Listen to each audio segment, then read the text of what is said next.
Je suis Patrick Curteau, vice-président du département d'Isère, en charge de la culture, du patrimoine et de la coopération décentralisée. Et je suis également adjoint à la ville de Vienne.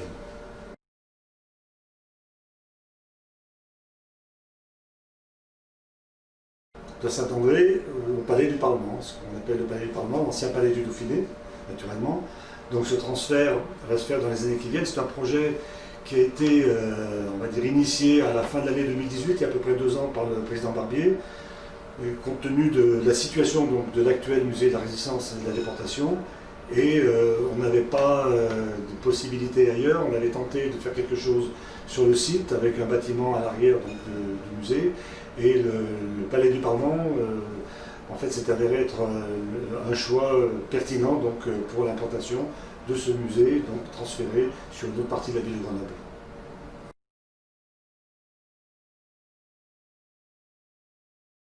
Alors, donc, il va y avoir 2 parties dans ce musée. Une partie propriété du département, vraiment qui va rester propriété du département, c'est toute la partie patrimoniale. Ça représente à peu près entre 56 et 58% donc, de la totalité du bâtiment.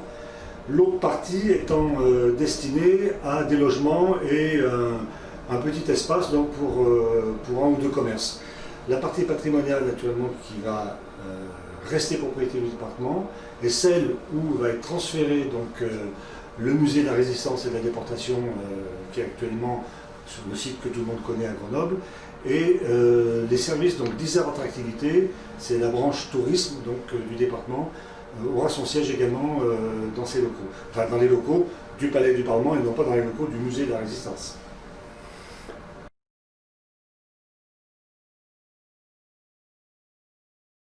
Alors aujourd'hui, on a un musée qui a une surface d'à peu près 1000 m², 1040 m², je crois, quelque chose comme ça. On s'aperçoit que c'est un musée qui est de plus en plus difficile pour accueillir des groupes, notamment des groupes de scolaires, pour accueillir des groupes plus importants.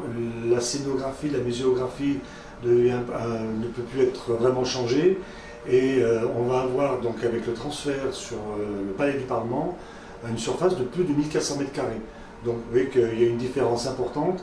On aura beaucoup plus de confort donc, pour les salles dédiées aux ateliers scolaires, on aura plus de confort pour les lieux destinés aux expositions aussi bien permanentes que temporaires, et il y aura également des salles où on peut organiser des petites conférences.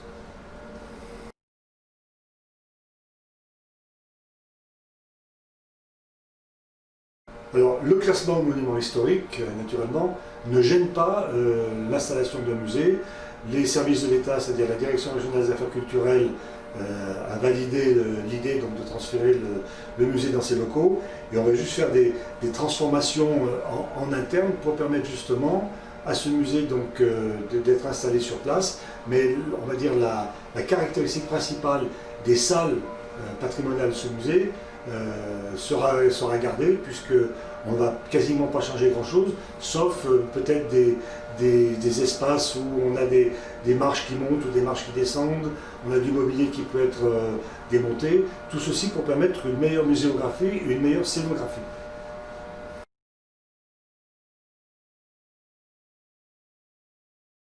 Alors, naturellement, il y a différentes équipes qui travaillent là-dessus.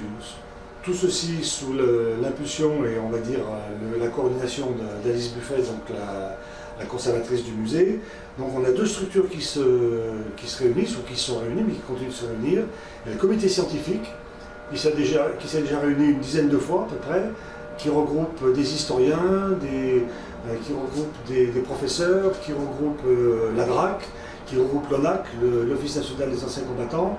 Enfin, ce comité scientifique, naturellement, il prépare la mutation de ce musée entre l'ancien et le futur musée de la Résistance. Le deuxième groupe qui travaille, le deuxième comité, c'est le comité associatif qui rassemble les associations qui sont liées à la Résistance, à la déportation, donc, de cette période et qui justement apportent aussi leur pierre. On devait réunir prochainement, naturellement, ça, avec le confinement, ça va poser quelques problèmes. Donc on devait réunir les associations. Je ne sais pas ce qui va en être, mais de toute façon, elles sont toujours associées à ce projet.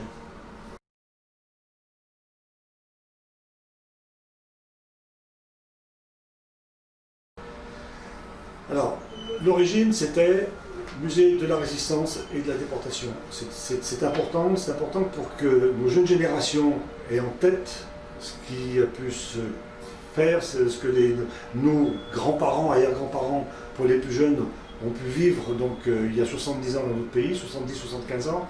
Donc il ne faut pas qu'il y ait l'oubli, il faut qu'ils se rendent compte de ce que c'est.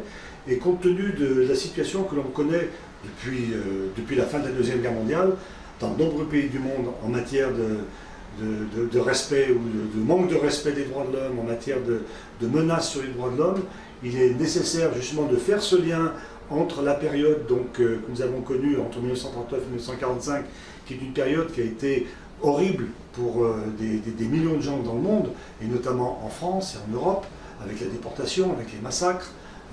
On peut évoquer éventuellement le massacre de Radio-sur-Glane dans notre pays.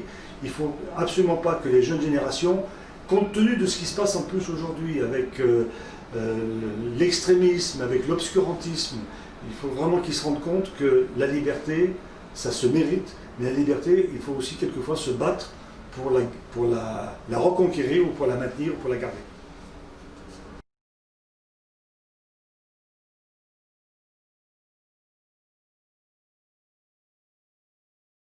Alors, c'est vrai que le terme citoyenneté, à l'époque de la construction du musée, ou de l'imagination du musée, ça n'existait même pas.